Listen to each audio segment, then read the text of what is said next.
News 16 Kerala. Palathingal മെക്സ്7 health ക്ലബിന്റെ നേതൃത്വത്തിൽ പാലത്തിങ്കൽ ജനകീയ സമിതിയുടെ സഹകരണത്തോടെ ന്യൂകട്ട് കൊട്ടന്തല പരിസരത്തെ സ്വാതന്ത്ര്യദിന ആഘോഷ പരിപാടികൾ സംഘടിപ്പിച്ചു. 100-ലേറെ അംഗങ്ങൾ പങ്കെടുത്ത വ്യായാമ ക്ലാസിന് ശേഷം ശ്രീ താപ്പി അബ്ദുള്ളക്കുട്ടി ഹാജി പതാക ഉയർത്തി. ജനകീയ സമിതി ചെയർമാൻ പി സുൽഫിക്കർ അലിയുടെ അധ്യക്ഷതയിൽ നടന്ന ചടങ്ങിന് കൺവീനർ സി അബ്ദുറഹ്മാൻ സ്വാഗതം ആശംസിച്ചു.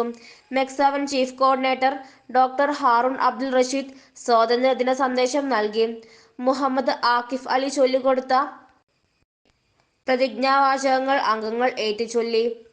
തുടർന്ന് വി പി ബഷീറിന്റെ നേതൃത്വത്തിൽ സ്വാതന്ത്ര്യദിന 2-വീലർ റാലി സംഘടിപ്പിച്ചു.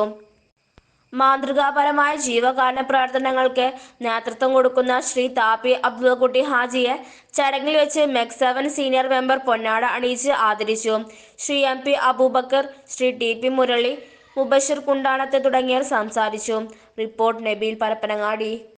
പക്ഷമില്ല, വിവേചനമില്ല. നേരിനൊപ്പം, നാടിനൊപ്പം, നാട്ടുകാർക്കൊപ്പം. News 16 Kerala channel.